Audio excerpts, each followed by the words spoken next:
back. Welcome to our channel. This is Lifewithwj.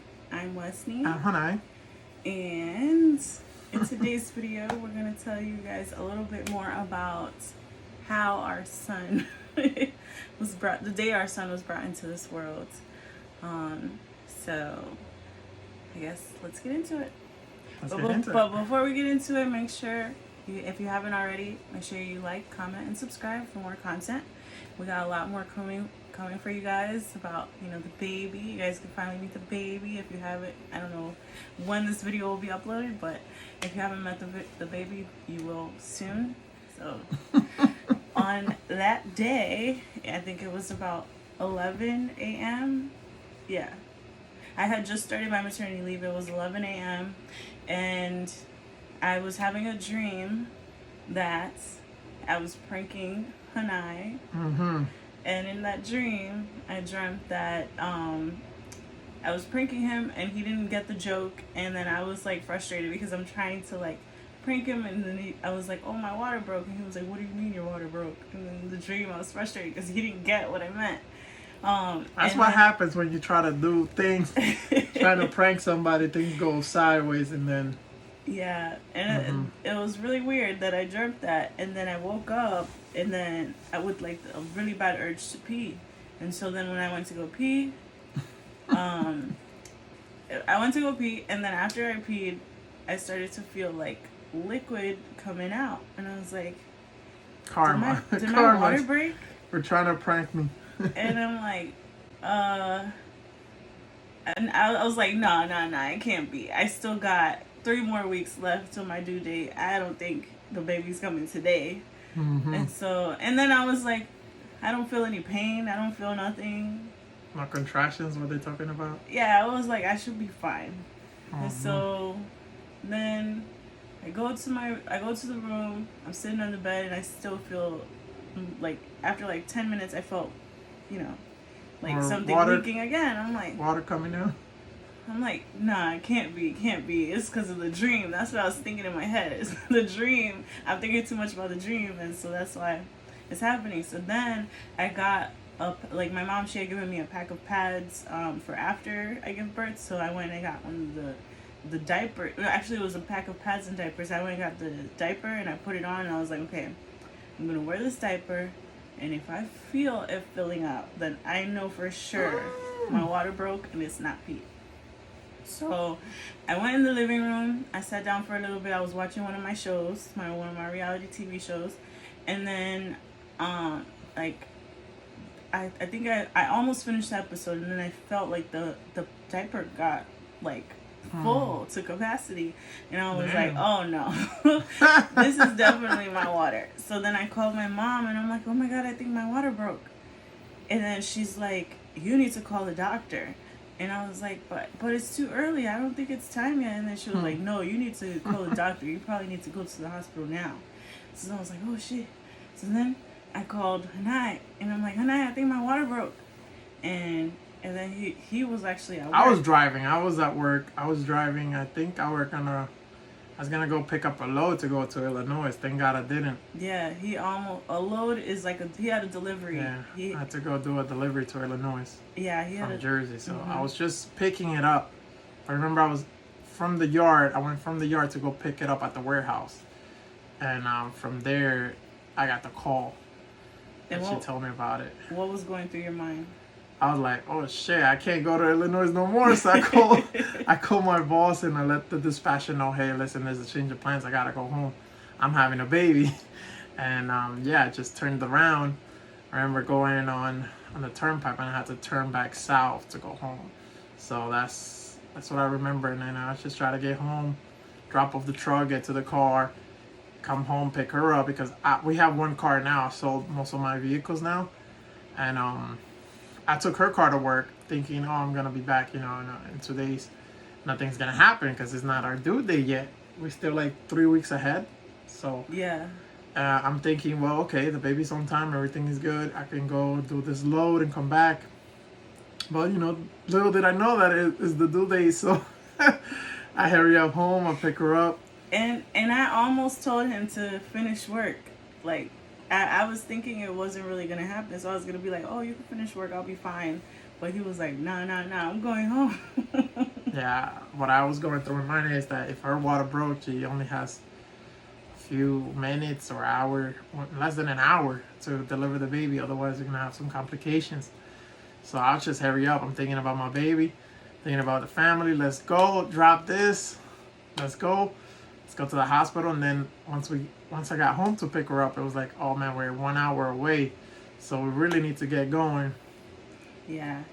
And so once he got home, I was like, oh my God. Because, mind you, I had a hair appointment the next day. And I was like, damn, like, what am I going to do with my hair now? You didn't have your nails. I think you didn't have your nails or your hair, whatever. Yeah. All your plans for the birth. And, and the baby pictures you want to take and all of those plans got canceled. They went out the window. And that's why you saw in the video, I probably put like a picture of my head wrap.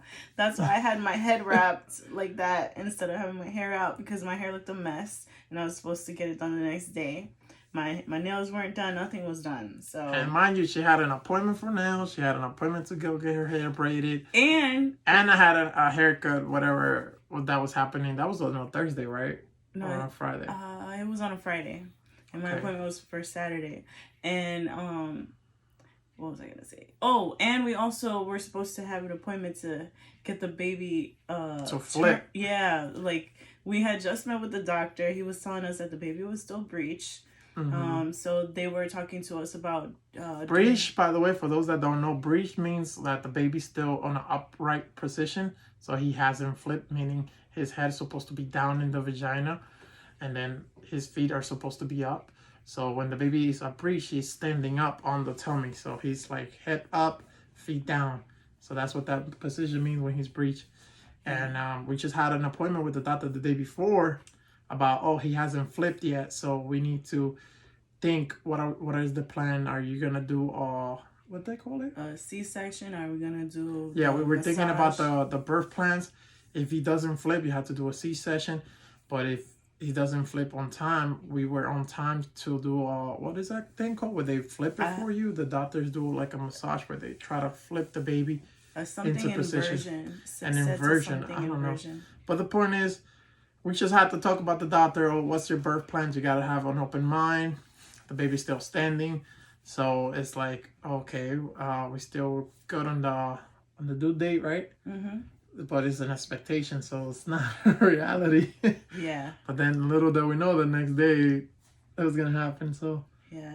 And so once when I got to the house, he was like, "Yo, let's go," and I'm like freaking out because I'm like, he didn't pack. I didn't pack because I didn't think it was ready. I don't think it was time. I had my bag ready, but still I was not ready because I was like, okay, what am I gonna do with my hair? What am I gonna do with this? What am I gonna do with that? What I packed, I didn't pack clothes, so I didn't have a bag ready, but I did pack some stuff. I bought a little fridge to store food, and I packed that with food, some salads. I believe I brought sandwiches, and then like water. I brought lots of water to carry with us.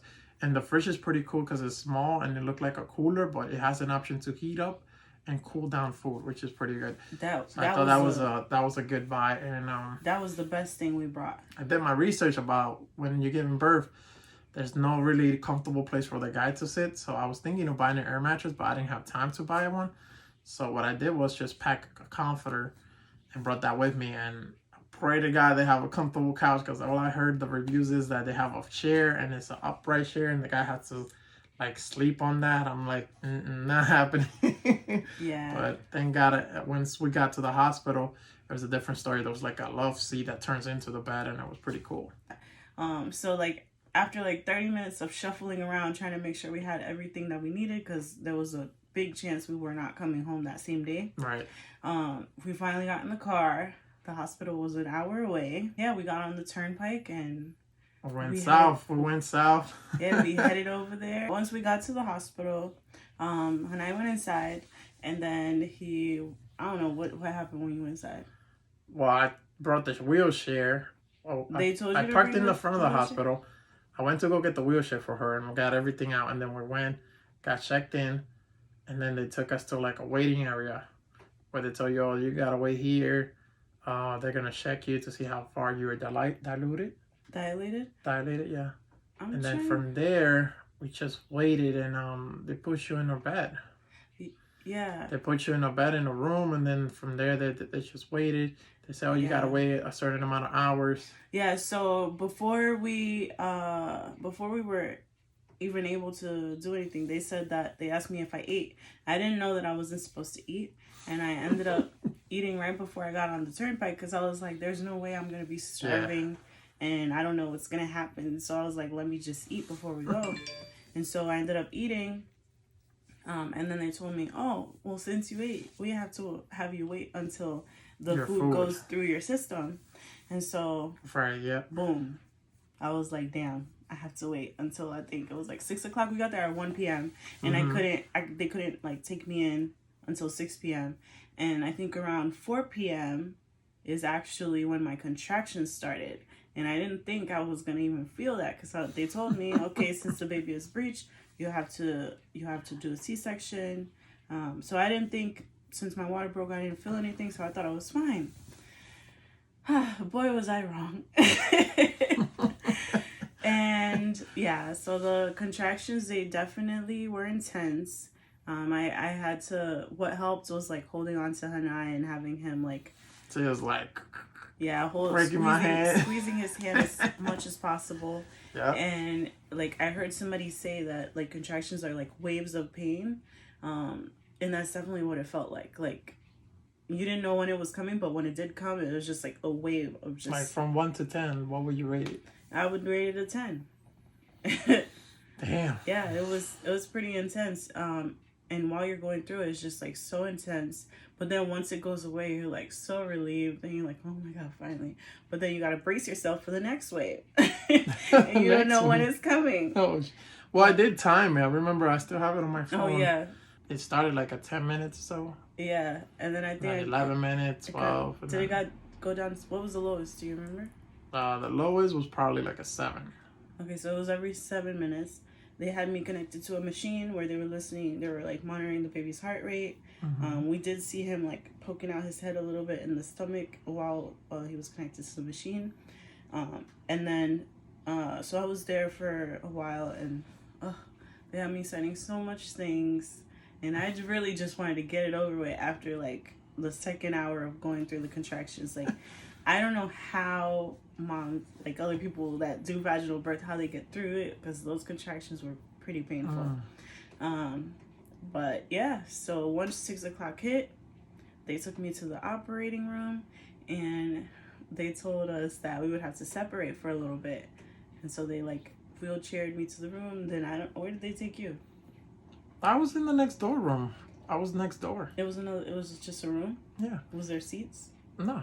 You were just standing? I was just standing there, and they told me what's gonna happen, and they pretty much told me in a little bit you will come in to cut the umbilical cord, and then after that... Did they let you cut it? No, the doctor was kind of like heavy. He was like, he was doing his thing. The surgeon was in another world. I don't know.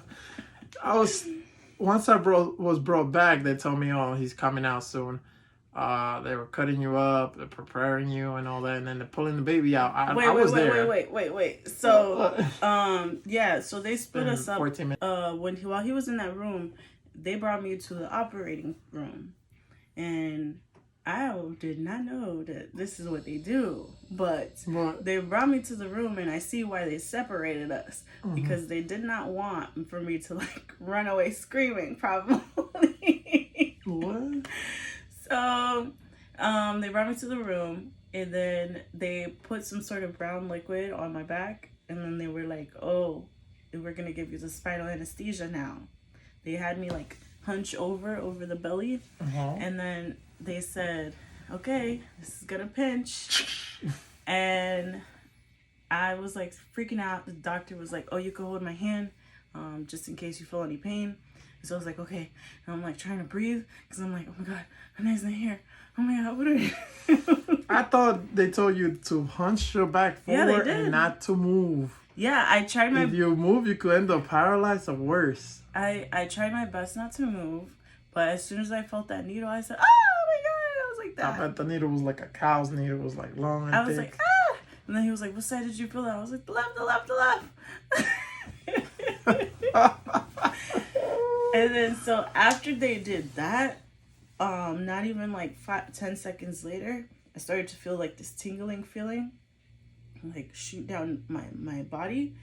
And I was like, oh my God, I was thinking, oh my God, I moved, what's gonna happen? I was so scared. And so then next thing you know, they like laid me down, and then I couldn't feel anything after that. The doctor was like, oh, geez. But you were aware that you were awake? Yeah, I was awake the whole time. Okay, you didn't feel anything at all? After that, after they shot the needle, and then they like put some liquid. The liquid stings too. Where they put the liquid? All of that in the needle in the spine. Oh, it's all one shot? Yeah. So then, yeah, they laid me down. And I started freaking out because I couldn't feel anything. And so, yeah. And so I'm like looking up.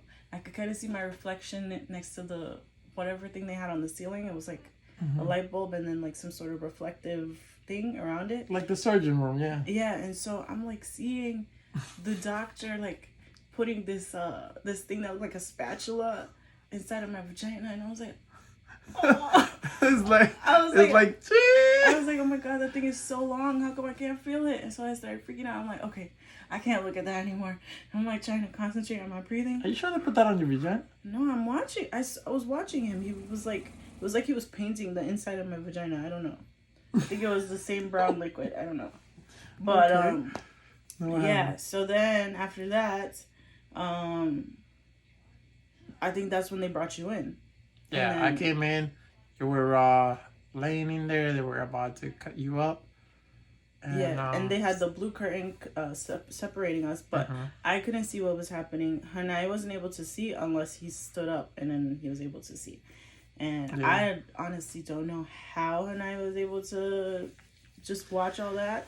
Whoa, I mean, I must have watched a lot of horror stories or something, but man, that does not compare to the real deal. Seeing the insides of somebody being cut open in front of you, and then they put that thing that's like to keep it open. It's like a bracket. Keeps your stomach open once they slice it, and then they slice your stomach once, and the skin comes apart.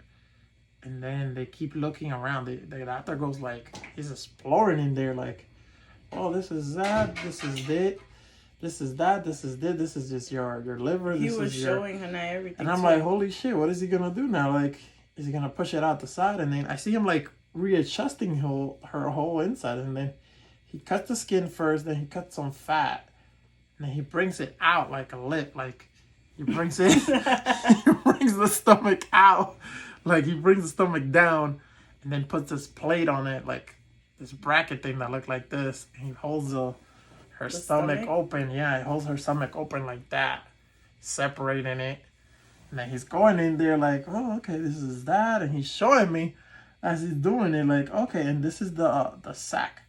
After they show me where the baby is, and he says, this is the, what is it called? The placenta. No, the placenta is in there. The uterus? No, this is the ball sac, the embryonic, the placenta and embryonic fluid and all that and whatever. And he's going in there, and he's like, okay, he's gonna slice that open and get the baby out. And he's getting the baby out, and he's like, bring him out butt first. The baby comes out like a crab. The baby comes out like a crab, like a split. I was wondering where the hell was he, because his butt is like right there. He's coming out butt first. So the doctor pulls out his butt and his legs, and they're sticking out like that, and he's crying, and he sticks them out. But the thing about it was, I didn't hear him crying at all, and I'm like, oh shit, what's happening? He was like, it was a mute cry. You know what's a mute cry? Like, he's just sitting, it's like, so they get him out, he's like a crab, like, eh. And I don't know, he wasn't that dirty, honestly. Like, so I must imagine the baby will be a lot more dirty with all that fluid and stuff, but he was pretty clean for the most part. Well, because he came out of the fluid. Yeah, they take him out, and the doctor's pulling shit out. I'm like, what's all of this? He's like, oh, that's part of the placenta, you know? We got to get all of that out. And he has this couple assistants around him, one with a vacuum, and there's a little blood, not a lot of blood coming out. It's like I'm really surprised. Pretty precise cut they did, and he showed. We're continuing. We're back. So the doctor, you know, he pulled out the baby. He's getting the umbilical cord ready to cut, and the doctor just pulled out the baby. He's about to cut the umbilical cord, and he's waiting. And I see him that he's doing the delayed cord clamping as we requested, and so he waited. Then he cuts the clamp, and not the clamp. He cuts the umbilical cord. Mm-hmm. Then they're pulling out the placenta, and he's showing me all this stuff. He's showing me around, like, look, this is her uterus. This is her uterus. This is her ovaries. And I see both of them as like it looked like a little sack of grapes. Oh, really? And yeah, it was very white and pinkish at the same time. Mm-hmm. And he's showing me around. Oh, look, this is the liver. Blah, blah, blah. And I'm like, oh, man. I'm like, fuck is this? What the fuck? But I'm cool with it. I like this kind of stuff. And he's putting that shit back. I'm like, okay, we got to put this back, put that there. And they're about to take out the plate. But before they do, they're cleaning her up, you know, sucking in the blood, whatever. And I'm like, I'm just looking. I'm like, this is like a TV commercial. I'm like, well, fuck, I should see. Meanwhile, I'm just trying to keep my cool. Meanwhile, Wesnie's in the other side of the curtain. The curtain is like right here. Happening. She's laying down, wide open, and the curtain is dividing her. And I'm like over the fence looking like, fuck is this guy doing? And he finished cleaning her up, and then putting the shit back, like stuffing it like a duffel bag, you know, like they're stuffing her up. Like, I'll put this back in there. Now they're getting ready to sew the sucker up, right? And what I noticed is that after they put everything back, they use some sort of like a welding machine that's heated up, and they put the skin together where the baby was inside the uterus, and they put that together. They sew it, and then they do like a burn, like a line with the I don't know what that tool is called, but it looked like a welding machine and like a heating gun, and they just heat that up after they sew it, and I could smell the burn human flesh. Yeah, I smelled it did not smell like bacon, I'll tell you that. It wasn't pleasant. Oh, wow. It was nasty. It was like burn hair. So whatever. So they sew it together, and then they do the line with the heat. So they burn the skin together to like a heal and close, and they're doing that layer by layer as many times as they cut to get to it. And then I saw her stomach fat. I was like, oh, okay, that's interesting. Huh? That's how the stomach was like a flap, like a lip. Yeah. It's weird. I was like, fuck, why don't you just cut all that fat and get her a six-pack right away? I was like, you might as well get to work right there, buddy. You're there already. Just, you know, make it nice. And then they sew her back up. Took out that tool that keeps the stomach open. And it was like, whoa, what the fuck? And then they sent Hanai to go see the baby. I went across after that. They took the baby. They cut the umbilical cord. They took the baby next door to clean him. And I was waiting. APGAR scale, like check to make sure that the baby passed the first couple of tests. Make sure he's good. They did say that he had fluid in his lungs, so they had to help him so that he could breathe on his own. And then, what else? I think that was it. Yeah, that was it. They pretty much cleaned him next door, waited him. He wasn't crying as much, but he was quiet, still quiet, like. You know, crying? I was like, I don't know. I was emotional. He was doing the mute cry when you went over there? Yeah, he was doing the mute cry. He was like moving around a lot. Still with his legs open like a crab. He was like a joga. It's like in the joga position, going ah! And they're cleaning him up. And what else? They put that oxygen mask on because he couldn't still breathe properly because of the fluid on his lungs. And after that, what they do? They sew you up. Yeah, and so while he was in there, they finished up. The doctor was like, "Okay, we're gonna finish up." And so after they moved the curtain, they were like, okay, we're gonna transfer you to another bed. And when I tell you, it was like the weirdest, felt like an out of body experience. What do you mean? Explain it. Like, did you come out of your body? I couldn't feel anything. It was like I was watching a movie, where I'm just the eyes, okay, and then I see them moving my body, but I can't feel them moving my body. And then they like flip me over. I was like, whoa, because I was like, how come I can't feel anything? You're drugged up, yeah. Yeah, I literally couldn't feel anything. It was the weirdest feeling. It was just like I was just the eyes. What was that called? They give you the shot of a what? Epidural or something? It was called a spinal anesthesia. Not epidural. No. Okay. It's like an epidural, but it's not. But yeah, so then after that, we ended up going to, they like transferred me to another room to observe me, to make sure I was okay for the next hour. And then they transferred me to my real room while I was there. Pretty much. Did we see the baby that night? No, we didn't get to see the baby. They were cleaning him up. They had to run some tests on him. Then, no, we did. Yeah, we did. They did it. Did you do skin to skin? We saw him, but I don't think we were able to do skin to skin. Yeah. Because he was connected to the oxygen. And he also had jaundice, so they did some phototherapy on him. Yeah. And yeah, so I remember that night. It was a full moon, and I could not sleep because I was just like, whoa, what just happened? Yeah, it was like the night before I was rubbing her tummy. He was in there now. The next day, he's no longer in there. I'm like, what am I rubbing? It was a moment, like I had to really like process what just happened. I was just like, whoa.